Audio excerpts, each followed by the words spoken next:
Salomão, filho de Batseba, tomou seu lugar e passou a reinar sobre Israel. Ele começou bem, construiu o templo como seu pai, o rei Davi, tinha dito, inicialmente temendo ao Senhor, mas aos poucos foi deixando de observar as leis do Senhor, começando com o casamento e aliança com o Egito, e só piorou, pois Salomão teve um reinado próspero, mas desagradou a Deus e houve rebelião que dividiu Israel em Reino do Sul, que passou a se chamar de Judá, que compreendia a tribo de Judá e Benjamim, e Reino do Norte, que passou a se chamar de Israel, que eram as outras 10 tribos. O Reino do Norte iniciou com o rei Jeroboão, que fez horrores. Aliás, todos os 20 reis de Israel foram maus aos olhos de Deus, permitindo idolatria e sendo idólatras, trazendo sobre si ruína e destruição.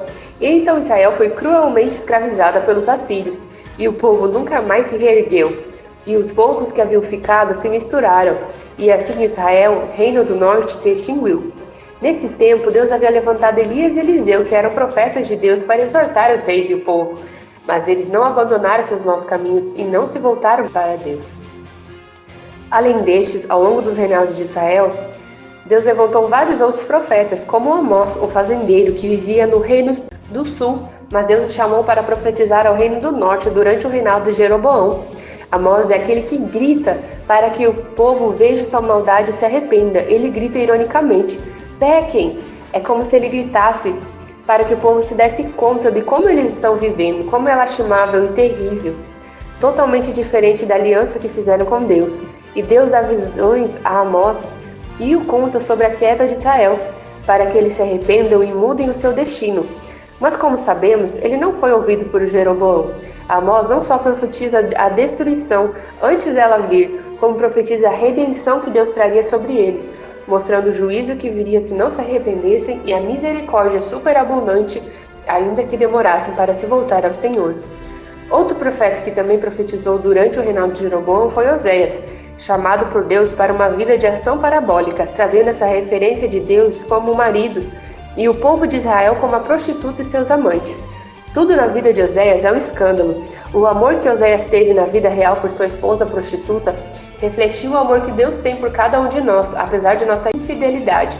Ele permanece fiel. Já no Reino do Sul, Judá, dos 20 reis que tiveram, 8 foram retos diante de Deus. Mas foi pela misericórdia de Deus, por meio da promessa que Deus fez a Davi, de sempre ter uma lâmpada acesa de sua geração, e pelas reformas que o povo não foi também aniquilado, pois também desobedeceu. Mas houve reinados tementes a Deus e recomeços em busca de conhecer a Deus. Nesse tempo, Isaías recebe uma visão de Deus para o seu povo e a transcreve. Isaías é conhecido como profeta messiânico, pois além de mostrar o caráter de Deus em suas palavras, ele também profetizou sobre a vinda do Messias.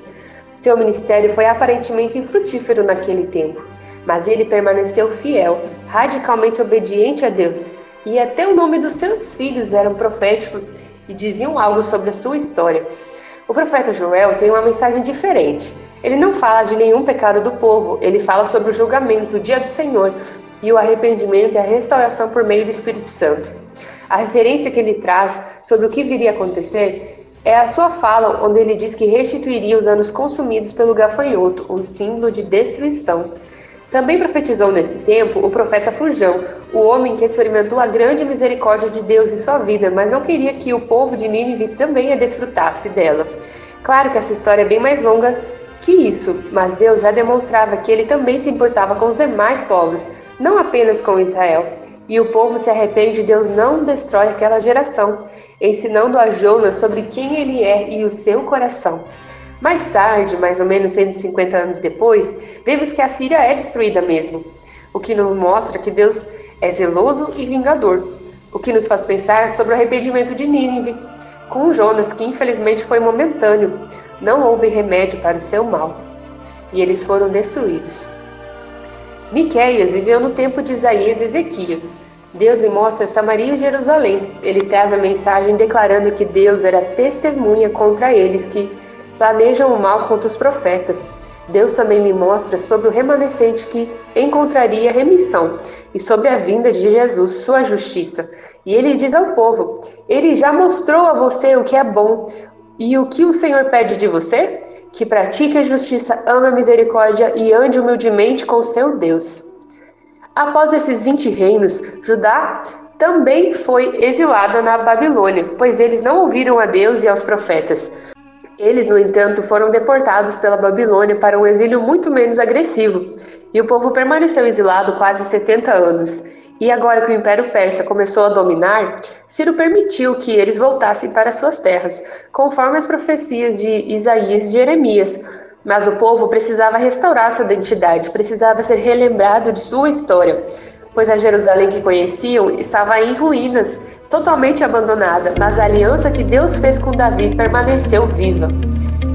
E assim ele disse: "E se o meu povo, que se chama pelo meu nome, se humilhar e orar e buscar a minha face e se converter dos seus maus caminhos, então eu ouvirei dos céus e perdoarei os seus pecados e sararei a sua terra."